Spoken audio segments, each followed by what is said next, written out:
예언의 말씀은 하나님께서 이 세상에서 이루어질 일을 미리 말하는 것을 예언이라고 합니다. 미리 알려주셨다는 것이죠. 근데 성경의 예언을 두 가지로 압축할 수가 있습니다. 하나는 예수님이 이 세상에 오신다는 예수님의 초림에 관한 것이고요. 두 번째는 예수님이 다시 오신다라고 하는 예수님의 재림에 관한 것입니다. 그래서 이 성경 전체를 한 구절로 요약하면 우리가 요한복음 3장 16절을 요절이다 이렇게 얘기를 합니다. 주제가 되는 구절이라는 거죠. 그런 여러분이 잘 암송하시는 것처럼 하나님이 세상을 이처럼 사랑하사 독생자를 주셨으니 이는 저를 믿는 자마다 멸망치 않고 영생을 얻게 하려 하십니다. 그 말씀이죠. 거기에서 나오는 세상은 이 세상의 모든 사람을 얘기하시는 것이고 또 모든 피조물도 포함이 됩니다. 독생자는 예수 그리스도를 말씀하시는 거고요. 그래서 예수 그리스도를 믿는 자마다 죄가 용서되고 하나님의 자녀가 되는 이 메시지를 우리에게 전해주시기 위해서 이 성경 말씀을 하나님이 사람들을 감동시켜서 주셨다는 것입니다. 그래서 이 성경은 예수님을 알리는 책입니다. 그래서 예수님이 이 땅에 오심과 그리고 우리를 위해 죽으시고 부활하시고 승천하신 다음에 다시 우리를 데리러 오신다는 이야기가 전체 성경의 주제인 것이죠. 여러분, 예수 믿는 사람은 기도가 이제 삶으로 누려지는 것이 예수 믿는 사람이라는 말씀을 나눈 적이 있지 않습니까? 예수님을 믿는다고 하는 것은 우리 마음속에 예수님을 주인으로 모셔드리고 예수님이 원하시는 말을 하고 예수님이 원하시는 일을 하고 예수님이 원하시는 뜻을 이룬다는 것을 얘기하는 것이죠. 그리고 예수님은 무엇을 위해 오셨는가? 하나님 아버지의 뜻을 이루기 위해서 오셨습니다. 그래서 예수님이 이 세상에서 30년 동안은 인간적으로 볼 때 목수의 아들로 아버지를 도우며 사셨고 3년 동안은 공적인 생애 우리 모든 인류를 위하여 꿈을 전하시고 죽으시고 하는 이런 공생애를 사셨습니다. 근데 그 예수님이 공생애를 사실 때에 내 뜻대로 살지 않고 내가 원하는 대로 살지 않고 아버지께서 내게 주신 뜻을 이루기 위해서 산다. 나는 내가 말하는 것이 없고 내가 하고자 하는 것을 하는 것이 아니고 아버지께서 성령을 통하여 내게 말씀하시는 것을 내가 이루는 삶을 산다라고 예수님 말씀하시는 것이죠. 바로 그 예수님을 마음에 모셔드린 사람이 그리스도인입니다. 예수님의 사람이라는 뜻이죠. 그래서 예수님을 믿는다는 것은 바로 그 예수님이 아버지의 뜻을, 하나님 아버지의 뜻을 이루는 것처럼 우리도 그 아버지의 뜻을 이루는 삶을 사는 것을 얘기하는 것입니다. 자, 여러분 보십시오. 지난 주간에 제가 이렇게 어떤 뉴스를 보니까요. 미국에서 70년이 넘도록 배달되지 않았던 엽서가 어느 집에 이렇게 74년 만인가요? 배달이 됐습니다. 전쟁 중에 자기 가족에게 가족을 사랑하는 내용을 적어서 보낸 엽서인데 그 편지가 74년 만인가 집으로 이렇게 배달이 됐는데 이미 그 가족들은 그게 살지 않고 그 엽서를 엉뚱한 다른 사람에게 배달이 된 거죠. 잊어버렸던 엽서가 너무나 오랜 세월이 지난 다음에 배달이 된 것입니다. 저는 하나님께서 우리 사람을 얼마나 사랑하시고 또 하나님 나라가 얼마나 영광스러운 것이고 또 지옥이라는 것이 얼마나 고통스러운가라고 하는 것을 담고 있는 하나님의 편지를 하나님의 성경 말씀을 우리 인류에게 주셨지만 이 하나님의 말씀이 우리 영혼 가운데 잘 배달되어 있는 사람이 있고 이 하나님의 말씀이 여전히 배달되지 않은 채 묻혀있는 영혼들이 허다하다는 것입니다. 여러분, 오늘 우리가 이 하나님의 성전에 앉아있는 것은 놀라운 하나님의 은총이라고 저는 믿는데요. 그것은 하나님의 사랑의 편지를 제가 받아 읽고 먹고 그 말씀을 알고 그 말씀의 축복을 누리는 은혜 가운데 있다는 것이죠. 여러분, 오늘 여러분이 이 하나님의 전에 오셔서 하나님의 말씀을 영으로 잘 받아들이는, 하나님의 사랑의 편지를 잘 감동적으로 모셔드리는 그런 은혜를 성령이 여러분에게 주시기를 축복합니다. 여러분, 다니엘은 하나님 너무나 사랑하는 사람이었습니다. 자, 우리가 계속 다니엘서를 묵상했지 않습니까? 다니엘의 인생의 목적은 세상의 높은 자리에 올라가는 것도 아니었고, 명예를 얻는 것도 아니었고, 존경과 지위를 얻는 것도 아니었습니다. 그는 오직 그의 삶을 통해서 하나님이 높아지기를 원하는 피조물의 목적을 알고 살아가는 사람이었죠. 제가 지난 금요일에도 그런 예화를 드렸습니다. 미국에 소위 아이비리그라고 하는 최상류층의 최고의 좋은 학교를 나온 사람들 중에, 졸업한 사람들 중에 대략 10%에 되는 사람들이 TFA라고 하는 기관에서 자원봉사를 한다는 것입니다. 적어도 하버드나 예일이나 코넬이나 이런 프린스턴이나 좋은 대학을 나온 사람들은 다른 사람보다 훨씬 연봉을 많이 주는 회사에 취업하기를 다 원하죠. 그래서 그런 학교를 가는 것이죠. 그러나 10% 미만의 많은 사람들은 그 어려운 가운데서 교육의 혜택을 받지 못한 채 이제 공부하고 있는 그런 가난한 지역에 가가지고 티처가 된다는 겁니다. Teach for America라는 뜻이 TFA거든요. 거기 가가지고 아주 그 박봉을 받으면서 그 가지고 있는 그가 혜택을 입었다라고 생각하고 있는 교육적 재능을 그 아이들에게 흘려보내주는 섬김을 하는 거예요. 미셸 리라고 하는 우리 한국계 미국인이 코넬대를 나오고 하버드 케네디 스쿨을 나왔는데, 이 사람도 마찬가지로 워싱턴주에 있는 아주 가난한 사람들이 사는 곳에 가서 3년 동안 자기가 가지고 있는 재능으로 그 아이들을 가르치는 거예요. 근데 그 아이들은 미국 전체에서 하위 13% 아래에 들어갈 정도로 공부를 못할 정도로 뒤처져 있는, 교육의 혜택을 못 받는 거죠. 그만큼. 우리나라도 비슷하지 않아요? 그래서 강남으로 다 이사 가잖아요. 예. 다는 아니지만 가려고 하잖아요. 그렇죠? 예. 우리 셋째님도 꼬약꼬약 강남에서 살더라고요. 자식 잘 키워보려고. 예. 그런데 그 사람은 그렇게 가가지고 3년 동안 그렇게 섬겼는데요. 한 13% 아래에 있었던 아이들이 미국 전체 상위 10% 위로 올라온 거예요. 이 사람의 헌신을 통해서, 이 사람이 가지고 있는 섬김의 삶을 통해서 많은 아이들이 희망을 갖게 됐다는 거죠. 그래서 워싱턴주에서 이 사람은 참 훌륭한 사람이다 그래서 교육감으로 유명한 거 아닙니까?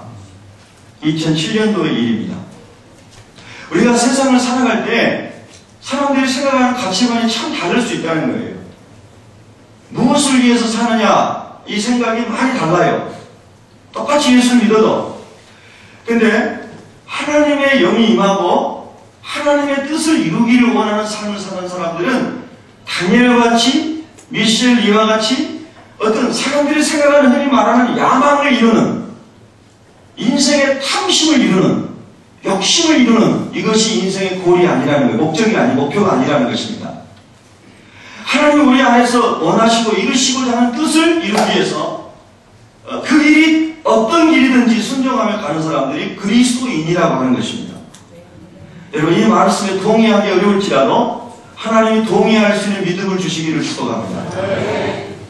그래서 사람들은 우리가 살아가면서 표면적으로 딱 보이는 것을 가지고 사람을 평가하려고 하는 습관이 있지만, 하나님은 절대 그렇게 사람을 평가하지 않으신다는 것입니다. 저는 제가 참 존경하는 성대 목사님 계시는데요. 군산에서 그 앞쪽에 성들이 참 많은데요. 고군산이랑 군도라든가 뭐 그렇더라고요. 거기 앞에 보면 성들이 많습니다. 선유도, 문여도, 신치도, 지금은 이어져버린 육지가 된 성도 있지만, 그리고 더 안으로 들어가면 말도라는 성도 있습니다. 아주 작은 아마 그런 섬이어서 아마 말도라고 붙여졌는지 모르겠습니다. 그 작은 섬에는 등대지기 가족만 삽니다. 근데 거기에도 복음이 필요한 거예요. 그 등대지기만 사는 섬에 목회자가 오기를 원하는 겁니다.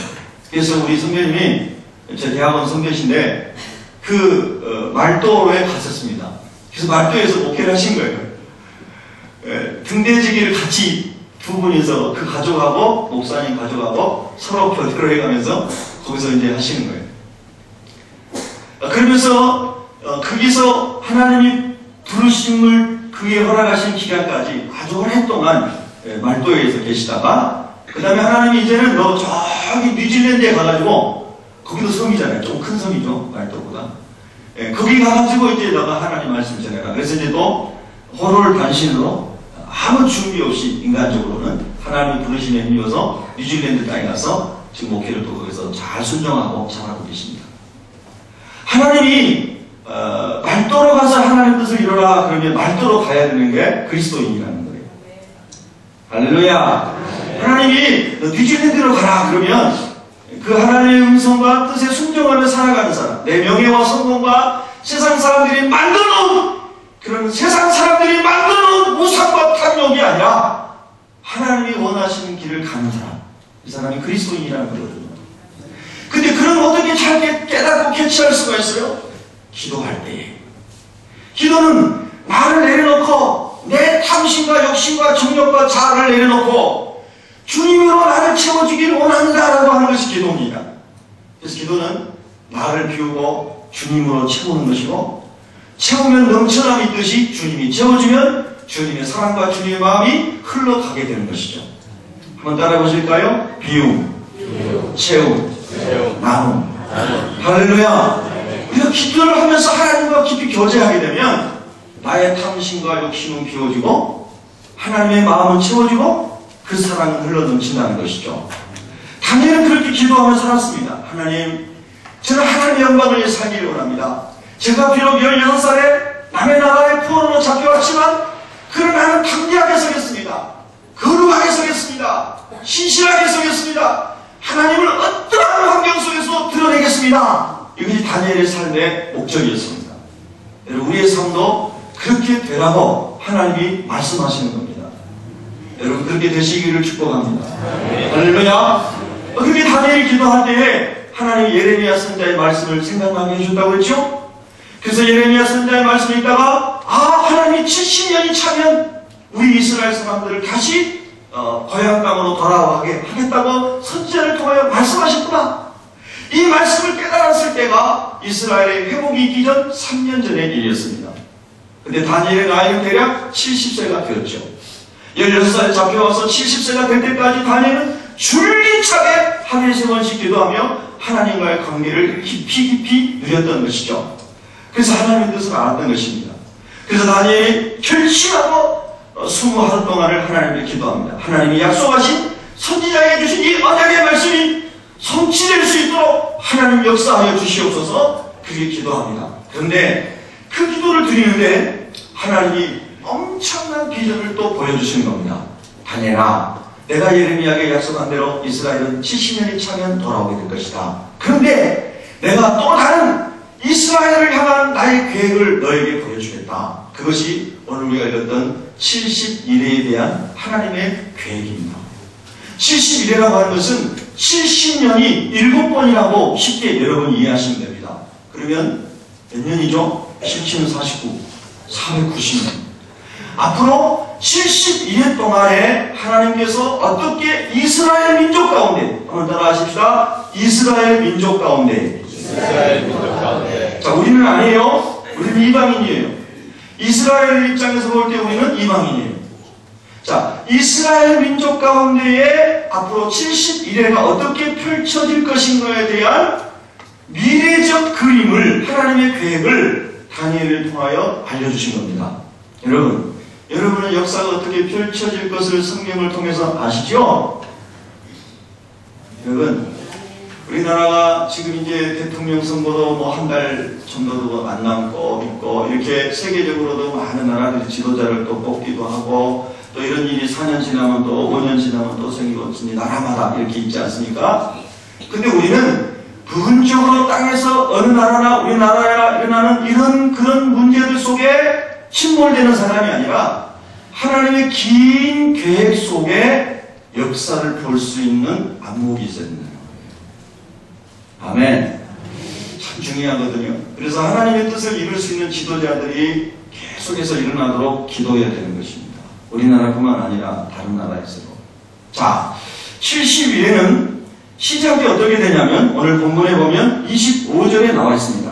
자, 71회 490년이라고 하는 이 시간의 시작이 언젠가 25절을 읽습니다. 시작. 그러므로 너는 깨달아 알지니라 예루살렘을 중건하라는 영이 날 때부터, 거기까지입니다. 자, 예루살렘을 중건하라는 명령이, 왕의 명령이 떨어지는 그날부터 계수를 하는 것입니다. 71회를.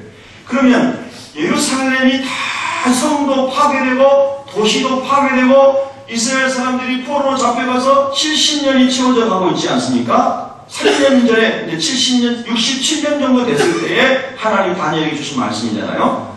자, 그러면 어떻게 명령이 떨어졌는가? 자, 여러분 느헤미야를 한번 보시기 바랍니다. 느헤미야. 네. 느헤미야 2장 구약성경 728페이지. 다 성경을 찾아보세요. 우리 성경 공부하시자고요. 자, 728페이지. 제가 자막을 띄울 수도 있습니다만 일부러 자막을 안 띄웁니다. 여러분이 성경을 좀 사랑하시라고. 네. 자, 느헤미야 2장 5절을 읽겠습니다. 이 728페이지, 구약성경 728페이지, 느헤미야 2장 5절, 시작. 왕에게 알되 왕이 만일 좋게 여기시고 종이 왕의 목전에서 은혜를 얻었사오면 나를 유다 땅 나의 조상들의 묘실이 있는 성읍에 보내어 그 성을 건축하게 하옵소서 하였는데. 아멘. 이 말은 느헤미야라고 하는 하나님의 사람이 남의 나라에서 총독으로 있었는데, 높은 지위에 간직에 있었는데, 자기 나라 이스라엘 나라에 대한 소식을 듣고 하나님 앞에 기도하면서 왕에게 아뢰는 것입니다. 왕이시여, 우리 조국이 이렇게 황폐화됐습니다. 이 예루살렘을 다시 재건하기를 원하는데 제가 그 일을 할 수 있도록 허락해 주시기를 원합니다 하고 이방 나라의 왕에게 간청을 하는 것입니다. 자, 8절을 읽겠습니다. 시작. 또 왕의 삼림 감독 아사랴에게 조서를 내리사 그가 성전에 속한 영문의 문과 성곽과 내가 들어갈 집을 위하여 들보로 쓸 제목을 내게 주게 하옵소서 하매 내 하나님의 선한 손이 나를 도우심으로 왕이 허락하고. 한번 따라합시다. 왕이 허락하고. 왕이 허락하고. 아멘. 자, 여기에서 다시 우리가 다니엘 9장으로 넘어가서 25절에 예루살렘 성을 중건하라는 명령이 떨어지는 날입니다. 그때가 대략 예수님 오시기 전 BC 445년경입니다. BC 445년경. 이때에 하나님께서 느헤미야를 통하여서 이제 그 하나님의 명령이 실천될 수 있도록 허락을 받게 하는 것입니다. 그래서 이 느헤미야가 이제 허락을 받고 그리고 왕이 도와준 대로 많은 것들을 준비해서 자기 나라로 먼저 돌아오게 됩니다. 자, 여러분이 느헤미야서를 읽다 보면 예루살렘에 무너진 성벽을 중건하는데 52일 만에 성벽을 중건합니다. 그리고 그 안에 있는 도시들, 황폐화된 도시들을 다시 건축하는데 7일에가 걸립니다. 즉 다시 말해서 49년여 동안은 느헤미야를 중심으로 황폐화된 도시를 다시 중건하는 것입니다. 그것이 71회 중에서 첫 번째인 7일회를 지나가는 거예요. 그래서 그 성전이 아니라 그 성이 예루살렘이라는 도시가 중건되었습니다. 그 다음에 그 이후로 다시 몇 일회가 지나갑니까? 62일회가 지나갑니다. 그 62일회가 지나가면서 자, 이제 다시 25절에 들어가면 누가 이제 나오시냐면 자, 기름 부음 받은 25절 기름 부음 거기서부터 다시 있습니다. 시작. 기름 부음을 받은 자가 곧 왕이 일어날 때까지 7일회와 62일회가 지날 것이요. 거기까지. 아멘. 자, 그래서 예루살렘을 다 중건하는데 7일회가 지나가고 그 다음에 62일회가 지나가고 난 다음에 기름 부음을 받은 자 예수 그리스도께서 오시고 그 다음에 26절에 보면 그 기름 부음 분다가 끊어진 것이라고 하는 것, 즉 십자가에 죽으시는 예수님 대해서 예언한 겁니다. 자, 기름 부음을 받는다는 말은 헬라어로 그리스도라는 뜻입니다. 그리스도라는 말은 기름 부음을 받은 자라는 뜻입니다. 이 말은 히브리어로 메시아라는 뜻입니다. 메시아라는 말은 구원자라고 하는 뜻입니다. 그럼 하나님께서 사람에게 기름을 부어 어떤 직임을 주셨는데 그 기름이라고 하는 것은 감람나무 기름을 말하거든요. 올리브 기름. 그 올리브 기름을 하나님의 뜻을 전하기 위하여 세우신 사람에게 머리 위에 기름을 부어서 너는 내가 임명한 사람이다. 내가 너를 통해서 나의 뜻을 알리기를 원한다. 이렇게 하나님의 사람을 세울 때에 기름을 부었습니다. 그 기름을 부음받은 사람이 제사장. 하나님 앞에 백성의 죄를 대신하여 지고 나서 하나님 앞에 제사드리는 제사장. 하나님의 신부름으로 꾸린 제사장을 세울 때에 기름을 부었습니다. 또 하나님의 말씀을 너가 전해라 라고 말씀을 전하는 사명을 주신 선지자, 예언자, 이 사람들을 세울 때도 기름을 부었습니다.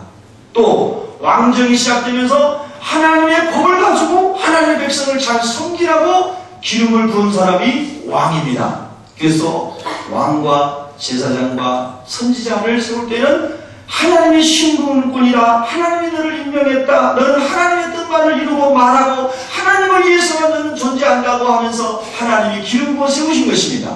그런데 이 왕과 제사장과 선지자의 세 가지 직분, 삼중직을 한꺼번에 이루신 분이 예수 그리스도이십니다. 예수님이 우리의 죄를 다 감당하시고 대제사장처럼 우리가 하나님 앞에 직접 나아갈 수 있는 길을 열어주셨습니다. 우리의 죄를 감당하시고 우리가 예수님의 이름으로 기도하고 예수님의 이름으로 하나님을 부르고 예수님의 이름으로 성전에 들어올 수 있고 예수님의 이름으로 하나님을 예배할 수 있도록 예수님이 당신을 찢으시고 죽으시고 피 흘리시고 우리의 죄를 용서해 주심으로 제사장이 완전한 대제사장이 되신 것입니다. 할렐루야. 뿐만 아니라 하나님의 말씀 우리에게 그대로 전하시고 선포하시고 하나님의 나라를 가르치시는 선지자의 역할을 하신 것입니다. 뿐만 아니라 예수님이 오늘 제가 여러분 묵상하실 때 빌립보서를 읽어드린 것처럼 모든 왕들이 땅의 왕들이 예수님의 이름 앞에 무릎을 꿇게 되는 왕 중의 왕으로 예수님이 오신 것입니다. 할렐루야. 네. 그래서 진짜 기름 부음을 받은 분은 예수 그리스도이시고 예수 그리스도가 기름 부음 받은 자의 완성이 되신 것이죠.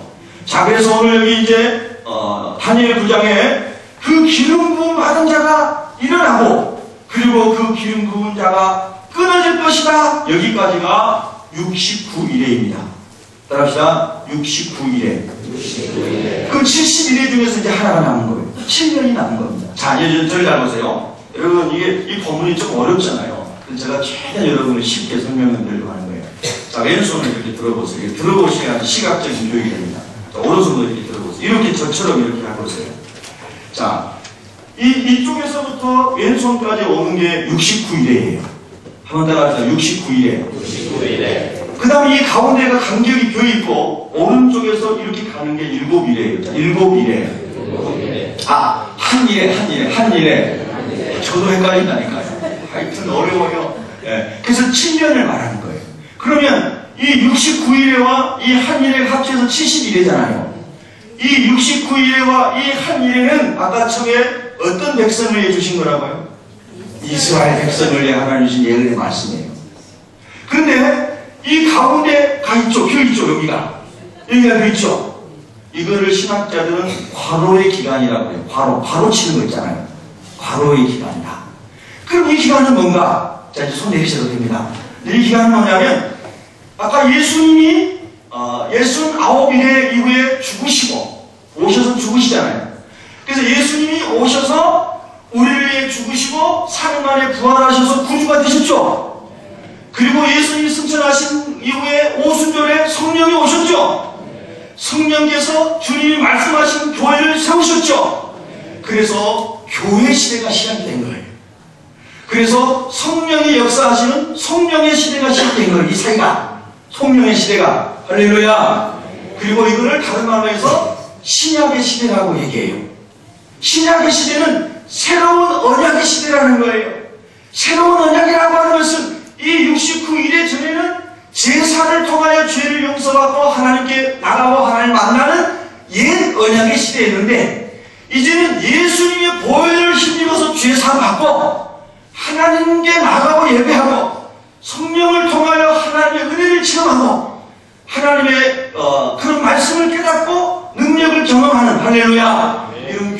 시대, 성령 시대, 새로운 예수님 안에서 주어진 언약의 시대, 이 시대를 그래서 신약 시대, 한번 따라합시다. 신약 시대, 신약 시대, 성령 시대, 성령 시대, 교회 시대, 할렐루야.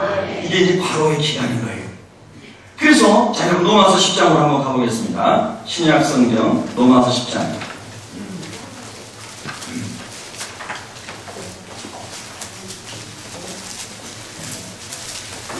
신약 성경 253페이지. 자, 253페이지 신약 성경입니다. 로마서 10장 19절을 읽겠습니다. 19절 시작. 그러나 내가 말하노니 이스라엘이 알지 못하였느냐. 먼저 모세가 이르되 내가 백성 아닌 자로서 너희를 시기하게 하며 미련한 백성으로서 너희를 노엽게 하려고 하였고. 아멘. 자, 이 말씀은 뭐냐면 백성 아닌 자는 이방인을 얘기하는데 항상 유대인의 관점에서는 우리는 이방인이에요. 자, 그런데 이 교회 시대에, 이 과거의 시대에 이 유대인들이 구약 시대부터 하나님 주셨던 그 언약의 말씀을 배반하고 예수 그리스도를 십자가에 못 박으라고 예수님을 죽인 사람들이 유대인이에요. 그래서 그 복음이 이방인에게로 넘어가는 거예요. 그래서 그 백성 아닌 자로서 너희 유대인들을 시기하게 하며 이 하나님의 백성이 아니었던 이방인들이 오히려 하나님을 막 섬기고 하나님을 위해 살고 하나님을 위해 죽고 이런 일이 일어나는가? 이런 엄청난 이제 영적인 막 사건이 일어나니까 어떻게 보면 유대인들을 그것을 통해서 하나님이 영적으로 너희들을 시기하게 하려고 이방인들의 구원의 문을 활짝 열어줬다는 거죠. 자, 11장 25절을 보세요. 자, 25절. 로마서 11장 25절이에요. 여러분 성경을 잘 보세요. 하나님 말씀이 사랑의 편지가 여러분의 마음에 들어가기를 원해요. 자, 25절, 26절을 같이 읽습니다. 시작. 형제들아, 너희가 스스로 지혜 있다 하면서 이 신비를 너희가 모르기를 내가 원하지 아니하니 이 신비는 이방인의 충만한 수가 들어오기까지 이스라엘의 도로는 어둠하게 된 것이다. 그리하여 온 이스라엘이 구원을 받으리라. 기록된 바 구원자가 시온에서 오사 야곱에게서 경건하지 않은 것들 돌이키게 시겠고. 할렐루야. 이제 또 저를 보시기 바랍니다. 자, 이 과로의 기간 따라합시다. 과로의 기간. 그럼 여기는 몇 일이에요? 69일에. 여기는 한 일에. 여러분 틀리셔도 돼요. 저도 틀리잖아요. 그러니까 막 자신있게 틀리세요. 69일에 한 일에. 이 교회 시간 기간 동안에 이방인의 충만한 수가, 우리같이 한국 사람, 일본 사람, 중국 사람, 뭐 동남아시아의 많은 사람, 유대인이 아닌 수많은 사람들이 복음을 듣고 하나님께로 돌아오는데 하나님이 보실 때에 하나님이 계획하신 충만한 수가 있다는 거예요. 우리는 그 수를 모르잖아요. 그렇죠? 우리는 몰라요. 그런데 하나님 힌트를 주세요. 마태복음 24장 14절에서 보면 모든 민족에게 복음이 증거되어야 끝이 오리니 그러면 적어도 모든 부족들에게 하나님의 복음이 증거되어지고 하나님 보실 때 하나님 숫자가 차는 것이겠구나. 이런 성경적 우리가 생각을 해볼 수 있겠죠. 그렇지 않습니까? 그래서 어쨌든 하나님께서 이방인인 우리들이 구원하는 사람의 추가 수가 다 찰 때까지 이스라엘의 도료는 우둔하게 그냥 내버려 두신 거예요. 하나님 버린 게 아니라 이스라엘 사람들이 하나님을 버렸잖아요. 하나님이 그냥 내버려 주셨어요. 근데 여러분 로마서를 집에 가셔서 꼼꼼히 읽어보세요. 하나님이 이방인들을 돌을 강남나무와 같은 사람들도 이렇게 사랑하시는데 참 강남나무와 같은 이스라엘 사람들을 하나님이 버리시겠느냐? 하나님의 역사의 마지막에 유대인들을 향한 구원을 강력하게 일으키실 거라는 거예요. 할렐루야. 그 강력하게 유대인들을 일으키시는 기간이 마지막 남은 한 일이에요.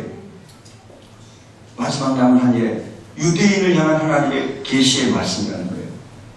여러분, 요즘에 여러분이 많이 듣는 선교에 조금이라도 관심이 있으면 들을 수 있는 게 백투 예루살렘이라는 말입니다. 다시 예루살렘으로 이스라엘로 복음을 전하기 위해서 수많은 선교사들이 들어가고 그리고 수많은 교회와 하나님의 사람들이 그 선교사들을 후원하며 주이시 크리스찬들이 유대인이면서 크리스찬인 서구 문화 속에 있는 수많은 그리스도인들이 흔들을 조성하여 자기 조국 땅의 선교사들을 파송하고 복음을 그 안에 막 번지게 하는 일들을 지금 계속해서 하고 있는 것을 아시죠? 여러분, 회복이라는 영화를 보셨습니까? 이스라엘은 지금 막 회복이 되고 있는데 이스라엘 본토에 있는 유대인이 예수를 그리스도라고 증거하고 그 다음에 교회의 십자가를 세우고 예배를 드리면 거기서 계속 돌팔매질을 당하고 어려운 일을 많이 당해요. 예수님 시대에도 그랬듯이 지금도 마찬가지로. 그런데 참으로 놀라운 사실은 지금 이스라엘 땅에 십자가를 세우고 예배당을 세우고 유대인들이 예수님을 예배하고 하나님을 예배하고 이런 예배당들이 막 생겨지고 있다는 거예요.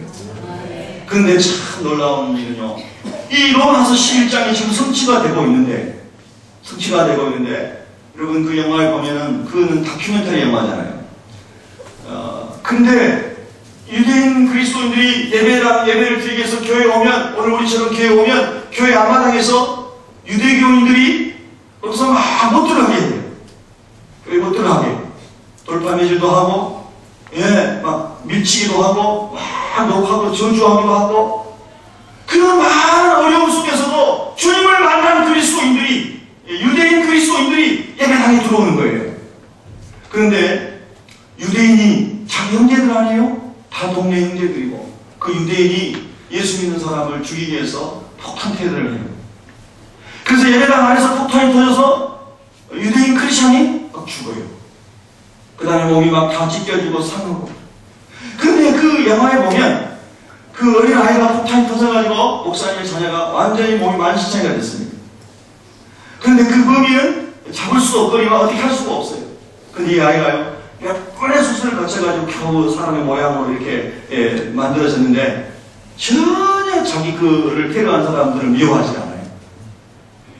하나님께서 이 땅에 하나님의 뜻을 이루고 계시고 그 하나님의 이 뜻이 이루어진 가운데 자기가 하나님 앞에 쓰임받고 있다는 사실로 인해서 이 어린아이가 기뻐하는 거예요. 찬양하는 거예요. 복음이 중단되지 않기를 기도하는 거예요. 여러분, 이것이 뭐예요? 오늘 하나님의 말씀이 지금 이루어져 가고 있는 하나의 징조라는 거예요. 여러분, 지혜 있는 사람은 깨달을 수 있기를 바랍니다. 우리는 여전히 땅의 일에만 관심이 많아요. 저도 어떤 사람들 이렇게 만나면, 밖에 나가서 만나면 또 정치 얘기하고 뭔 얘기하면 저는 정치에 관심 없습니다. 수많은 영혼이 죽어가고 있는데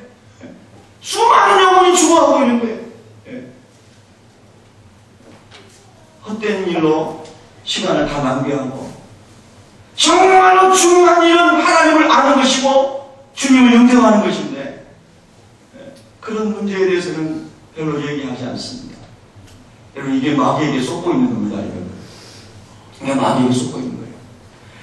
자, 여러분, 이 71일 동안에 오늘 다니엘서 9장 24절에 보면은 무슨 일이 일어난다고 그랬냐면, 여러분 성경 다시 다니엘서 돌아가세요. 성경을 보시기 바랍니다. 24절에 보면 무슨 일이 일어나면 죄악이 용서되며, 그 앞에 보면 허물이 그치며 죄가 끝나며, 그 다음에 같이 읽습니다. 시작. 죄악이 용서되며 영원한 의가 드러나며 환상과 예언이 응하며. 할렐루야. 이 거룩한 이 기간 동안에 하나님이 우리 사람들의 마음속에 있는 죄악과 허물과 이 모든 것을 다 예수 그리스도 안에서 정결하게 하시기를 원하시고, 할렐루야, 우리를 새롭게 하기를 원하시고 정말로 하나님의 거룩한 백성으로 세우기를 원하시는 하나님의 예언이 응하게 될 것이며, 할렐루야. 이것은 얼마나 놀라운 축복의 메시지입니까, 여러분? 우리가 오늘 죽음 같은 고통 가운데 있고, 어떤 사람은 사업이 망해서 너무너무 힘든 가운데 있고, 또 어떤 종류의 고통이 있다 할지라도, 여러분, 인생은 잠깐 지나가는 것이지만, 영광도 잠깐이요, 고통도 잠깐이지만 천국과 지옥은 영원하지 않습니까? 믿으시면 아멘. 천국도 영원하고 지옥도 영원하지 않습니까? 그러면 이 하나님의 진리가 믿어진다면 여러분, 우리가 어떻게 하나님의 말씀을 순종하고 살아야 되겠습니까? 오늘 이 은혜의 시대에, 교회 시대에, 성령의 시대에, 신약의 시대에 예수 그리스도의 보혈로 결혼하게 되고 하나님의 자녀가 되는 이 새 언약의 시대에 새 언약의 백성이 된 저와 여러분이 어떻게 이 역사의 마지막 시대를 살아가야 되겠습니까? 성령님께서 여러분들에게 각 사람에게 딱 필요한 말씀으로 깨우쳐 주시기를 축복합니다. 그래서 여러분과 제가 하나님의 사람들로 맛있게 하나님의 역사에 동역할 수 있기를 축복합니다. 성경학자들은 14시창이라고 하는 용어를 자주 씁니다. 1995년도에 우리나라에서 G-COE 95라고 해서 세계 선교대회가 있었습니다. 벌써 한 20여 년 됐죠. 전 세계적인 선교학자들, 또 교수분들, 또 목회자들, 선교단체 리더들이 다 한국에 왔습니다. 그래서 횃불회관에서 광림교회에서 본부를 두고 일주일 동안 계속해서 컨퍼런스를 했습니다. 제가 신학생이었는데요. 열심히 저도 참여해서 이렇게 그 하나님의 비전을 같이 나눴던 기억이 있습니다. 근데 거기서 계속 강조했던 게 뭐냐면 14시창, 지구상의 위도의 10도에서 40도 사이에 있는 나라들. 우리나라도 휴전선이 몇 도죠? 38도 선이잖아요. 그러니까 우리나라로 치자면 우리나라 정도 위치에 있는 지구상을 이렇게 쑥 둘러서 띠를 둘러보면 이 40도 안에 있는 이걸 14시창이라고 창문. 이 안에 있는 대부분의 나라와 민족들이 힌두교, 무슬림, 그리고 불교, 그 다음에 그런 우상을 많이 섬기는 토속 종교들이 많이 있는 나라와 민족이 이 14시창 안에 들어있습니다. 여러분 따라합시다. 14시창. 어디 가가지고 좀 유식한치 하시기 바랍니다. 14시창. 이 안에 있는 많은 나라들에게, 민족들에게 예수님을 전하기 위해서 전 세계에서 모인 크리스찬 리더들이 선교 대회를 하면서 어떻게 우리가 효과적으로 전략적으로 선교사를 파송할 것인가에 대한 계획을 세운 게 우리나라에서 1995년도에 했습니다. 벌써 20여 년 지난 것입니다. 하나님의 사람들은 이 역사의 마지막이 어떻게 이루어지는데 우리가 어떻게 그 하나님의 역사에 동참하게 될 것인가에 대한 그런 마음의 간절한 기대와 소망이 있다는 것입니다. 하나님의 말씀을 붙잡고 기도하는 다니엘과 같은 사람들은 하나님의 뜻이 어떻게 이루어질 것인지를 알기 때문에 내가 그 하나님의 구원의 역사에 어떻게 동참할 것인가에 대한 소망이 있다는 거예요. 여러분이 그리스도인의 가장 큰 축복이 뭐냐면 하나님의 역사에 동역하는 것입니다. 우리가 동역하지 않아도 하나님의 뜻은 이루어집니다. 우리가 다 잠자고 있어도 하나님이 돌돌을 깨워서 하나님의 역사를 성취하십니다. 하나님이 열심히 그 일을 이루실 거라고 말씀했습니다. 그런데 그 하나님의 구원의 역사에 저와 여러분과 우리 세미교회가 참여할 수 있다는 것은 엄청난 축복이라는 것입니다. 여러분이 가지고 있는 것, 하나님이 맡겨주신 것이 무엇입니까? 많이 맡긴 자에게서는 많이 찾고 적게 맡긴 자에게는 적게 찾는다고 했어요. 지식을 많이 맡겨준 사람은 그 지식을 가지고 어떻게 주의 복음을 흘려보낼 수 있을 것인가에 대하여 주님 있게 기도해야 됩니다. 건강을 맡겨준 사람은 내가 이 건강한 몸을 가지고 어떻게 주님을 흘려보낼 수 있을 것인가에 대하여 고민해야 됩니다. 기도해야 됩니다. 모든 것이 마찬가지입니다. 여러분, 하나님의 구원의 역사에 동역하고 동참하고 하나님과 동역하는 아름다운 나무새가 되도록 기도해 보시지 않겠습니까? 주님과 동떨어진 삶은 얼마나 비참한지 알 수가 없습니다. 대부분의 사람들은 이 하나님의 계획을 알지 못하고 살아가며 또 아는 사람들도 잊어버리고 살아갑니다. 그래서 늘 땅의 문제에 다 묶여서 살아갑니다. 그러나 여러분과 저는 땅의 문제에 발목 잡히지 않기를 축복합니다. 주님의 말씀이 여러분의 영과 제 영을 사로잡을 수 있기를 축복하는 것입니다. 할렐루야. 자, 여러분, 그러면 예수님께서 이 말씀을 어떻게 우리에게 또 설명해 주시는가? 마가복음 13장을 보겠습니다. 자, 마가복음 13장 신약성경 78페이지를 보시기 바랍니다. 신약성경 78페이지.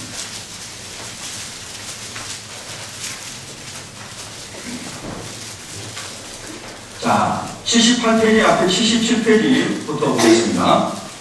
4절, 마가복음 13장 4절을 읽겠습니다. 시작. 우리에게 계속서 어느 때에 이런 일이 있겠사오며 이 모든 일이 이루어지려 할 때에 무슨 징조가 있사오리까?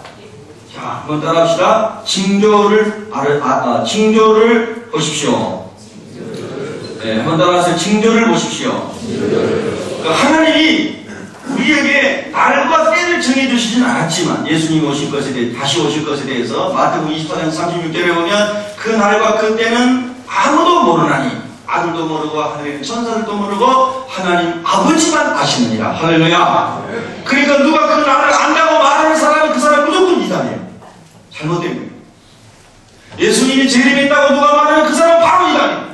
예수님은 여러분이 눈으로 보시지 않는 이상은 아직 재림 안 하셨어요. 모든 사람이 볼 수 있도록 예수님이 재림하신다고 그랬어요.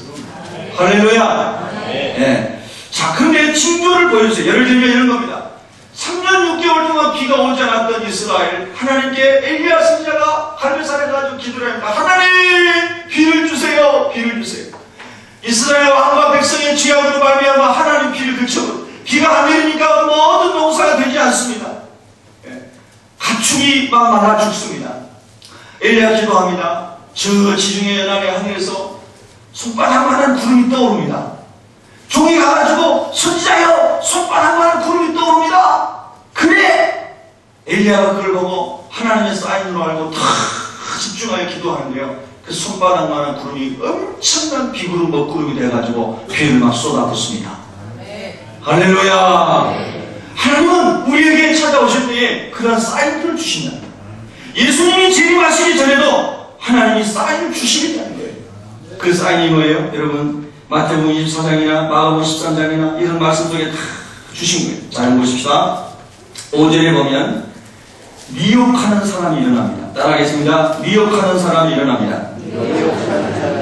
예수님의 이름으로 와서 예수 믿는 사람을 미혹해서 예수님 믿지 못하고 자기가 예수라고 하고 자기가 그리스도라고 하면서 미혹하는 사람들이 일어납니다. 요즘에 그런 사람이 얼마나 많습니까, 여러분? 시대의 징조를 분별할 수 있기를 축복합니다. 네? 시대의 징조를 분별할 수. 두 번째, 10절을 읽습니다. 시작. 난리와 난리의 소문을 들을 때에 두려워하지 말라. 이런 일이 있어야 돼. 아직 끝은 아니니라. 계속해서 난리와 난리 이런 일이 일어납니다. 민족이 민족과 싸우고 나라가 나라를 비대가 일어나고 지진이 곳곳에서 처처 일어나고 재난이 막 있는데 그건 재난의 시작일 뿐이다. 그렇게 말씀하죠. 자, 그 다음에 10절을 읽습니다. 10절 시작. 또 복음이 먼저 만국에 전파되어야 할 것이니라. 아멘. 분명한 사실은 이런 많은 재난과 어려움이 있음에도 불구하고 분명한 하나의 징조는 뭐냐면 모든 민족에게 복음이 증거되어야 된다는 거예요. 아멘. 이걸 다른 말로 하면 주님의 재림은 우리의 전도와 관련이 되어 있다는 겁니다. 지상의 모든 교회가 하나님의 말씀을 순종하는 것과 관련이 되어 있는 겁니다. 그렇죠? 자, 또 보실까요? 그 다음에 11절에 보면 11절에 있습니다. 시작. 사람들이 너희를 끌어다가 넘겨줄 때에 무슨 말을 할까 미리 염려하지 말고 무엇이든지 그때에 너희에게 주시는 그 말하라. 말하는 이는 너희가 아니오 성령이시니라. 제가 그 다음에 있습니다. 형제가 형제를 아버지가 자식을 죽는 데에 넘겨주며 자식들이 부모를 대적하여 죽게 하리라. 또 너희가 내 이름으로 말미암아 예수 이름으로 말미암아 모든 사람에게 미움을 받을 것이나 끝까지 견디는 자는 구원을 받으리라. 아멘. 저는 목사로서 굉장한 아주 마음에 거룩한 두려움이 있습니다. 그게 뭐냐면요, 오늘날은 교회도 너무나 많고요. 그 다음에 어디든지 여러분이 교회 가보십시오. 다 어서 오십시오, 어서 오십시오 환영합니다. 그렇기 때문에 이 교회의 귀함을 잘 몰라요. 그다음에 하나님의 말씀의 귀함을 잘 모릅니다. 예. 그래서 정말로 그냥 삶의 액세서리 정도로 종교생활하는 사람이 너무나 많은 거예요. 저는 정말로 이런 성경에 예언한 대로 이런 고난의 때, 환난의 때가 왔을 때에 믿음을 지킬 수 있는 한국교회 그리스도인이 얼마나 될까? 예. 조그마한 속상한 일 있고 조그마한 섭섭한 일 있어도 주님을 벗어나는 사람들이 많은데 정말로 이런 환난이 왔을 때 믿음을 끝까지 지키는 사람이 얼마나 될까? 거룩한 두려움이 있는 거예요. 여러분 믿음을 지키는 믿음의 세대가 되시기를 바랍니다. 여러분이 지난 주간에도 사시면서 만나는 사람들 중에 오이코스들 중에 예수님 모르는 사람들에게 예수님을 전하셨을 것입니다. 혹시 예수님을 전하시지 못하고 오늘 예배 참석하신 분들은 주님께 물어보시기 바랍니다. 그럼 주님이 음성을 들려주실 것입니다. 근데 여러분 우리가 가족이든 친구든 직장에 있는 사람이든 예수님을 전하면 잘 안 받아들입니다. 오히려 관계가 좋았었는데 내가 예수님을 얘기한 것 때문에 관계가 안 좋아져 보입니다. 그래서 저녁은 술 한잔도 마시고 담배도 같이 피고 이러면서 하면 뭐 허탈하게 말도 통하고 그랬는데 이 사람이 갑자기 예수 믿더니 술도 안 마시고 뭐 어쩌고 저쩌고 뭐 하면서 이게 거리감으로 생기는 겁니다. 또 불편한 관계가 되는 거예요. 집에서 집에서도 안 믿는 남편하고 얘기할 때 평상시에 문화생활에 관한 얘기만 하고 서로 좋은 얘기만 하고 차에 관한 얘기만 하고 차 마시고 좋아하는데 예수님 얘기하니까 남편하고 불편해지는 겁니다. 그러니까 얘기를 안 하는 거예요. 절대 얘기를 안 해요. 그건 따라서 절대 얘기를 안 해요. 절대 얘기를 안 하는 거예요. 왜? 그 얘기했다가 오히려 관계가 깨질까봐. 여러분, 이것은요 얼마나 우리가 성경을 오해하고 있는지를 보여주는 거예요. 여러분 보십시오. 정말로 그렇게 조금 예수님을 전하다 불편해지는 관계가 정말 지옥 가는 것보다 더 중요한 거예요. 그 사람이 지금 복음을 모르기 때문에 복음을 들을 때 좀 불편한 마음이 생길 수 있고, 예수님에 대해서 들을 때 그냥 마음 다칠 수도 있고 습성한 마음이 생길 수도 있고 이럴 수 있어요. 근데 정말 우리가 지옥이 믿어지고 천국이 믿어진다고 하면 지옥 가는 것은 너무나 고통스러운 영원한 고통이 있는 것이기 때문에 잠시 불편함이 있을지라도 우리가 다 열심으로 섬기고 다 헌신해드리고 다 그분을 존중해드리고 다 사랑하면서 어찌하든 예수를 전해야 되지 않겠어요? 그 믿어지시면 아멘 해보십시다. 할렐루야. 어떻게 해서라도 예수님을 전해야 되지 않겠어요? 아무리 땅에서 어려운 일이 있어도 지옥 가는 거에 비하면 아무것도 아니잖아요. 아멘. 저는 제가요 과거에 우리 교회 선교단체에서 우리 이제 집회 가가지고 여름에 집회하고 또 중간에 이제 제주도로 기억이 나요. 그래서 이제 제주도 산속에 있는 그 산에서 내려가지고 물이 이렇게 큰 웅덩이가 되는 곳에 와서 이제 다 들어가서 수영을 막 이렇게 하면 너무 이제 땀도 다 젖고 몸이 다 젖고 막 이래가지고. 근데 김경배 집사님이라는 분이 계셨는데 이분이 수영을 못 하시는데 그 들어가가지고 빠져버린 거예요.